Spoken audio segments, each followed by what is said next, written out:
This is all Missouri? Yes. What's here? This is about the This Nazis? is World War II.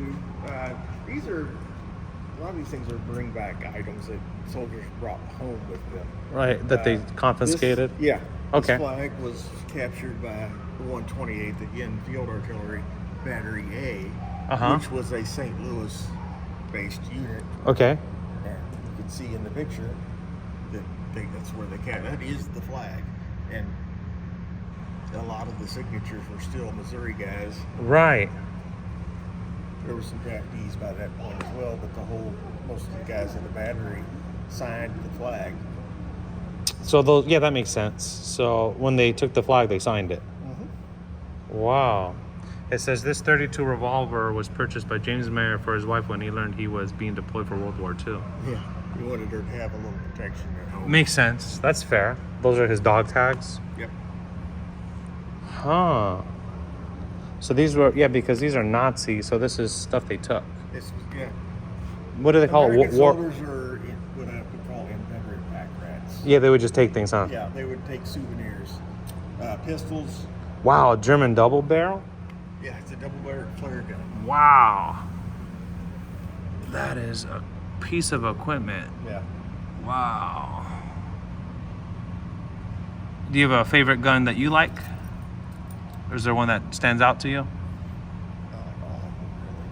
I really like the Browning. Well, I call it a Browning. It's actually a Fabrique Nationale, which is Belgian.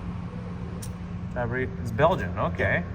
In 1944, under German occupation. It's somewhat based on a John Browning design. Okay. He designed a ton of different guns. He was really prolific in designing firearms. Okay. Including the big 50 cal back there that you're looking at. So that gun was designed by the same gentleman? Yeah. Oh. Partially, yeah. And what flag is this right here? That is another Battery B 128 Field Artillery. That would be for the battery. They would have, it's called a guidon. Okay. Battery B. That Wow. way that other troops could see, if they would see the guidon, they would know which unit it was. Right. Wow.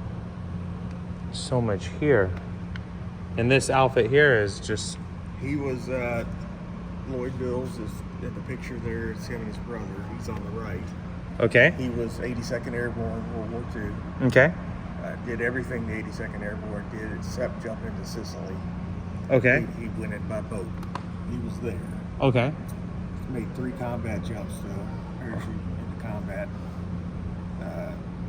Naples, Normandy for D-Day. Okay. And Operation Market Garden in Holland. Okay. 2 Purple Hearts. Okay. Which both of them are in here. One in the case up there and one down there. Okay.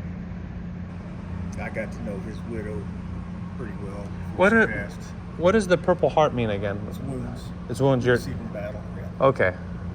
So you get the Purple Heart for a wound in battle. Makes sense. And you said you met his widow? Yeah. Well, I got to. She was lived on my way home. I got to Oh, really? talk to her. Interesting. And, and She passed away now? Yes. Okay. She was 93 at the time when she gave this to us. Got it. No, they didn't have any children or anything. So. Oh, no children? No. Oh, okay, so no one to pass it down to. Yeah. Okay, so you guys get it here. So what are some cool things? So this is from what year? This is 1902. 1902? Yeah, we used these right up to World War One.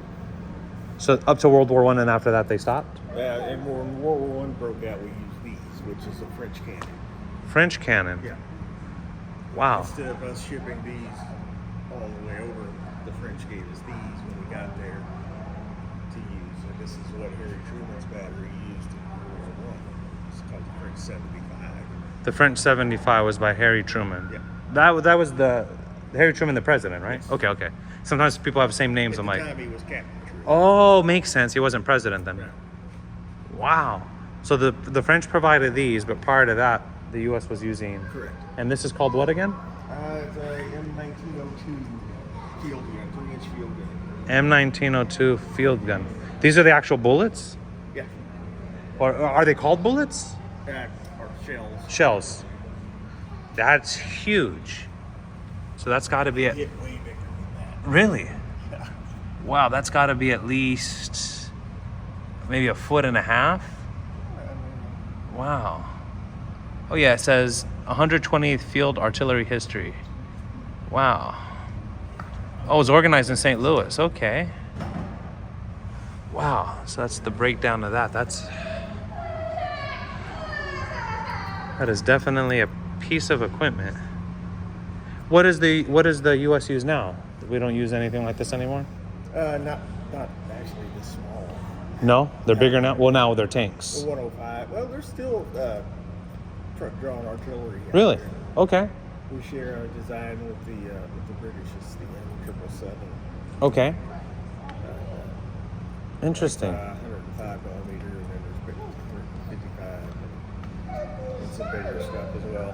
Okay. And what do we got here? What are these outfits? This is World War II aviation.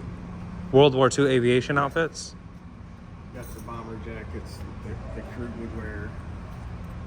And that's the high altitude suit that they would wear.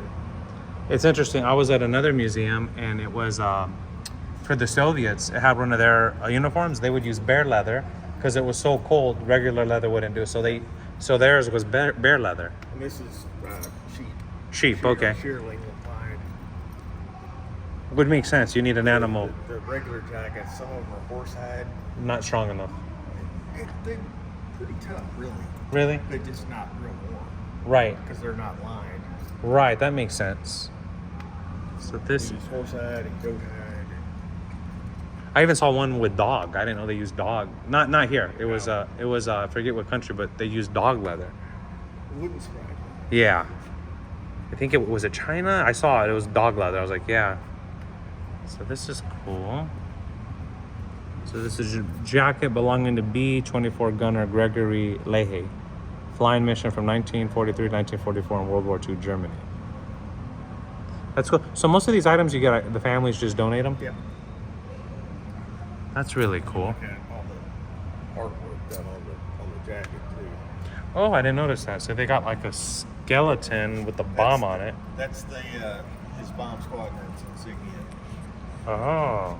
And those are all his bomb missions on the painted on there. Those are his bomb missions? Yeah. So each of those bombs represents a mission? Yep. Wow. What a time to live. Yeah. Sometimes when I think, oh, I got a problem with my internet, like, I'm not in war risk getting blown up. You're not flying it. No. When you put it into comparison, you're like, oh, my internet doesn't work. It's like, yeah, but you're not out like. I mean, he was flying a gunner in a B-24 Liberator, which is this one right here. Okay. And they generally flew at about 20 to 23,000 feet. Wow. In an unpressurized aircraft. Wow. So they had to wear oxygen all the time. Right. After they got over under 10,000 feet. Right. And the temperature at that altitude over Europe was anywhere from like 20 up below to 60 below. Okay. You know, if you took your glove off and touched this metal, your fingers would freeze to it immediately. It was that cold. It was that cold. Wow. So that's a different level. Yes. Okay. It makes me grateful for my Wi-Fi not working sometimes. Yeah. Wow. So this is Harry Truman back when he was an Army National Guard. Yep. They were What? federalized in 1917 and taken into the regular army. So Harry Truman joined the Missouri Army National Guard in 1905 when World War I started. He participated in the drive to expand the Kansas City and Independence batteries into a regiment. This eventually led to the formation of the 129th Field Artillery Regiment. When did he become president?